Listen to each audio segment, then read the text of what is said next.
Les études universitaires invitent les individus à faire de leur mieux et à se dépasser. La personne qui désire obtenir du succès dans ses études se doit, rendue à ce niveau, d'être un tant soit peu méticuleuse et apte à fournir des efforts intellectuels soutenus. Cependant, nous remarquons que plusieurs étudiants entretiennent des niveaux d'attente irréalistes et s'imposent des standards personnels extrêmes. Le perfectionnisme ne correspond pas à la recherche de l'excellence, il correspond à la recherche de l'inatteignable, de l'inaccessible. La personne consciencieuse s'impose des standards d'excellence humainement possibles à atteindre. Elle sait doser ses efforts et établir ses priorités sans toutefois négliger l'importance des détails. Elle demeure flexible et sait ajuster ses propres exigences selon le contexte ou l'importance de l'activité. Elle est autocritique, accepte ses propres erreurs et cherche à les corriger. Elle éprouve du plaisir et de la satisfaction dans la réalisation de ses projets et dans l'atteinte de ses objectifs personnels. Elle entrevoit l'avenir de façon réaliste et cherche à prévenir les difficultés. Si celles-ci surgissent, elle cherche et met en place des solutions. La personne perfectionniste s'impose des standards d'excellence extrêmement difficiles à atteindre,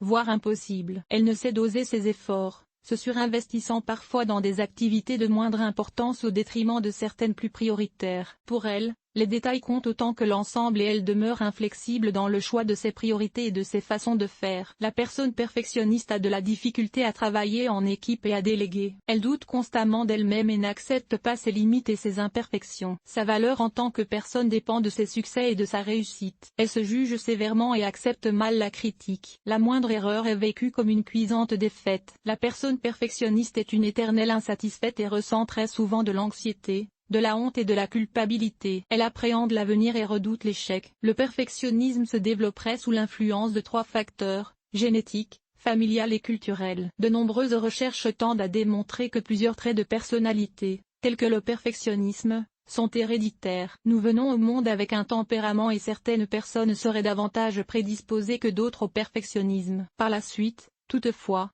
notre personnalité se forge à partir des expériences vécues dans notre environnement. Beaucoup de perfectionnistes sont élevés par des parents qui ont des exigences personnelles très élevées. Ces parents peuvent transmettre, de manière directe ou de manière subtile, leur façon de voir et leur comportement. Leurs enfants grandissent alors souvent dans la crainte de ne pouvoir répondre à leurs attentes et de les décevoir. D'ailleurs, plusieurs perfectionnistes ont l'impression que leurs parents ne les aimeront qu'à la condition qu'ils ou elles atteignent leurs critères de réussite. Enfin, nous devons l'admettre, nous vivons maintenant dans une société qui aime davantage l'excellence et la valorise. La couverture médiatique des Jeux Olympiques et du Festival de Cannes, ainsi que la télédiffusion de remises de prix en tout genre le démontrent bien. Nous félicitons et admirons les gens qui accomplissent des performances exceptionnelles. Cette recherche de l'excellence est très présente dans les milieux scolaires où la réussite est encouragée et récompensée. Cependant, s'il est important de souligner et de gratifier les gens qui, avec beaucoup d'efforts et d'acharnement, ont réalisé de grandes choses, il semble impératif de s'interroger sur les conséquences de cette quête et de cette démonstration continuelle de l'excellence. Les effets pervers du perfectionnisme. La recherche effrénée de la perfection est lourde de conséquences pour les étudiants. Nous observons couramment une baisse de rendement chez ces perfectionnistes. Certains en arrivent même à abandonner leurs études. Des troubles de santé font fréquemment leur apparition. Les perfectionnistes présentent souvent des symptômes dépressifs. Plus rien ne les satisfait, ils se retirent et ne sont plus intéressés à rencontrer des gens. Leurs objectifs n'étant jamais atteints parce que trop élevés, ils n'arrivent pas à développer leur confiance en soi. Ces étudiants peuvent aussi développer des problèmes d'anxiété importants qui entraînent des difficultés de concentration et de mémorisation. L'étude devient alors plus pénible et moins efficace. Devant ce calvaire, plusieurs auront tendance à remettre à plus tard leur étude et à repousser les échéances. À l'opposé, d'autres s'acharneront sans merci sur leurs études sans toutefois réussir à se concentrer adéquatement. Ils développeront parfois un problème d'anxiété aux examens qui se caractérise par des troubles de l'attention et des trous de mémoire. Ces étudiants n'arrivent plus à mettre sur papier ce qu'ils ont pourtant bien appris et obtiennent des résultats bien inférieurs à ceux qu'ils auraient pu obtenir. En résumé, lorsque les perfectionnistes prennent conscience que leurs résultats ne leur permettront pas d'accéder à leur rêve d'exceller de façon exceptionnelle, ils réagissent par un sentiment de frustration, de colère, de dépression ou de panique. Comment cesse-t-on d'être perfectionniste? Les attitudes et les comportements perfectionnistes ne se modifient pas toujours aisément. Cependant,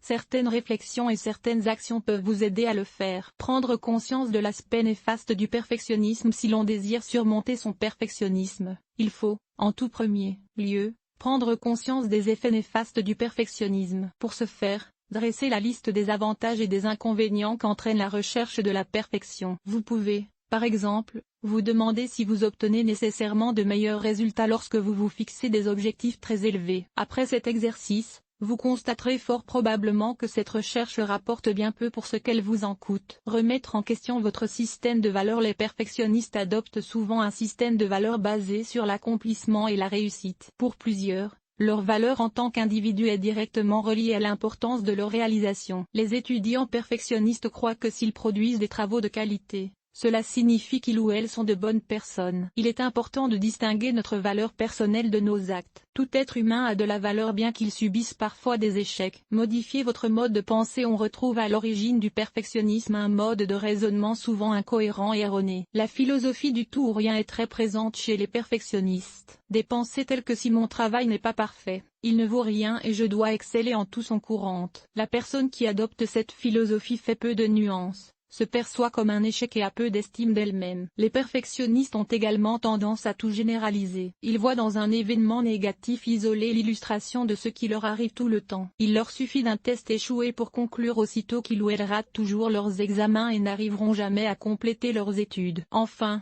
les personnes obsédées de la perfection ont tendance à motiver leurs actions exclusivement en termes de responsabilité. Des phrases telles que « il faut que j'étudie lors de tous mes temps libres »,« je dois être premier de classe et je ne dois pas obtenir une moyenne cumulative inférieure à 4,0 » deviennent leur leitmotiv. Ces différentes déformations de la pensée sont très nuisibles et il est important de les combattre si l'on veut surmonter son perfectionnisme. Pour ce faire, notez sur papier ces pensées, identifiez celles qui sont erronées et remplacez-les par des pensées plus nuancées, plus objectives et plus valorisantes. Par exemple, vous pouvez remplacer l'idée que vous devez obtenir 90% à votre prochain examen par l'idée que vous allez essayer de donner tout ce qui est en votre pouvoir afin de faire ressortir le maximum de connaissances acquises. Pour plus d'informations à ce sujet, nous vous invitons à lire le texte Stress, anxiété et perception. Se fixer des objectifs réalistes et demeurer flexible. Les perfectionnistes poursuivent des objectifs irréalistes et refusent d'y déroger. Cette poursuite est génératrice d'anxiété et les amène à reporter à plus tard leurs tâches scolaires. Réviser et modifier vos objectifs afin de les rendre accessibles est un premier pas dans la bonne direction. Plutôt que d'exiger de vous-même de rédiger en un seul jet la version définitive de votre travail, vous pourriez,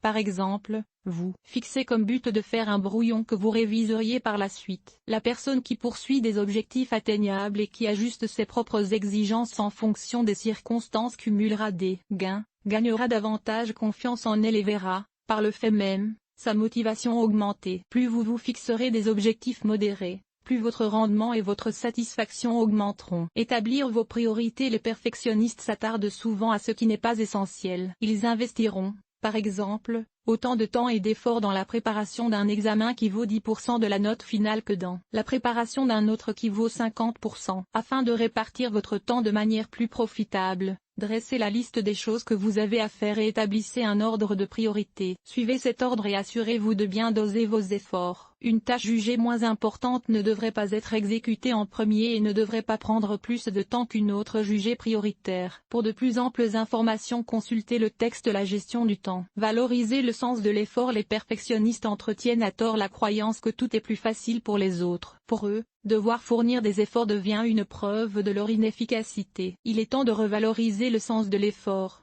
car ce sont les efforts soutenus et non la possession d'une intelligence exceptionnelle qui sont la clé de la réussite scolaire. Derrière tout accomplissement résident de nombreuses heures de travail et de la persévérance. Reconnaître les signaux de danger. Lorsque vous ressentez de l'insatisfaction, de la frustration, de l'abattement, de l'anxiété ou de l'épuisement, interrogez-vous, tentez d'identifier ce qui vous met dans cet état. Vérifiez, à titre d'exemple, si vous n'êtes pas en train de vous demander l'impossible ou si vous ne désirez pas obtenir une note parfaite. Demeurez alerte aux différents signaux du perfectionnisme. Portez attention au plaisir ressenti. Une autre suggestion pour les perfectionnistes, celle d'imaginer et de réaliser des activités en fonction du potentiel de plaisir et de satisfaction qu'elles représentent et non en fonction de leurs résultats. Obtenir une excellente note n'est ni nécessaire, ni suffisant pour qu'une personne puisse se sentir satisfaite et sûre d'elle. Il est donc conseillé d'évaluer votre succès non seulement en termes de ce qui a été accompli mais aussi en termes de plaisir ressenti dans la poursuite de ce but. Apprendre de vos erreurs. Les perfectionnistes oublient que l'échec est normal et que faire des erreurs est un mal nécessaire. Bien des apprentissages ne peuvent se faire que si des fautes sont commises. Il devient donc impératif de vous donner le droit à l'erreur et d'accepter vos imperfections. À titre d'exercice, retracez une erreur récente et dressez la liste de ce que vous avez appris de cette expérience.